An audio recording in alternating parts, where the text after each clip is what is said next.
Breaking news अवां सां share कंदासीं। हैदराबाद के कैंट थाने जद में ज़ोरदार धमाको थियो आहे। धमाके के नतीजे में 5 ॼणा ज़ख़्मी थी पिया आहिनि।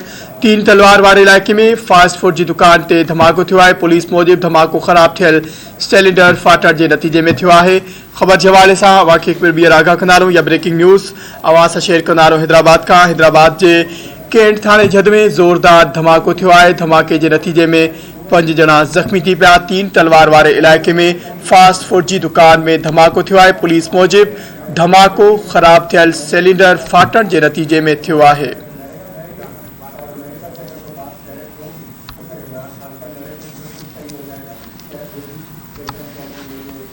खबर के हवाले से अवां खे आगाह कंदासीं। हैदराबाद के कैंट थाने जद में ज़ोरदार धमाको थियो आहे। धमाके के नतीजे में 5 ॼणा ज़ख़्मी थी पिया। 3 तलवार वारे इलाइक़े में फास्ट फूड की दुकान ते में धमाको थियो आहे। पुलिस मूजिब धमाको ख़राब थियल सिलेंडर फाटण के नतीजे में थियो आहे।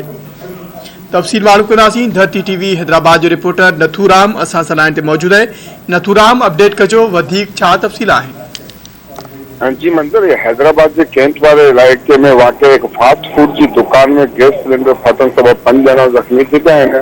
पुलिस मूजिब कैंट थाने की हद में 3 तलवार वटि फास्ट फूड की दुकान के मालिक हुज़ैफा अंबोरी गैस सिलेंडर ख़राब थियण सबब अवेश नाले सां हिकिड़ो हुते मैकेनिक आहे, उनखे घुरायो। जंहिं सिलेंडर चेक कयो पियो त ओचितो धमाके सां सिलेंडर जो उहो फाटी पियो। जे सबब 5 ॼणा जेके आहिनि उहे ज़ख़्मी थी पिया। उन्हनि खे ज़ख़्मियुनि खे जेको आहे तिबी इमदाद लाइ सिविल अस्पताल मुंतक़िल कयो वियो आहे। ॼाणाए थो वञे त ज़ख़्मियुनि में दुकान मालिक हुज़ैफा, मिस्त्री अवेश ऐं दुकान में कमु कंदड़ जेको टे पूरे थे, जिनमें असलैन वाहिद ऐं ज़ाहिद शामिल आहिनि। ज़ख़्मियुनि में जेको दुकान मालिक हुज़ैफा ऐं मिस्त्री जेको अवेश आहे, उन्हनि जी हालत जेको गर्ती जोगी ॿुधाई थी वञे, जॾहिं त जेके टे पुरेत आहिनि उहे मामूली ज़ख़्मी थिया आहिनि।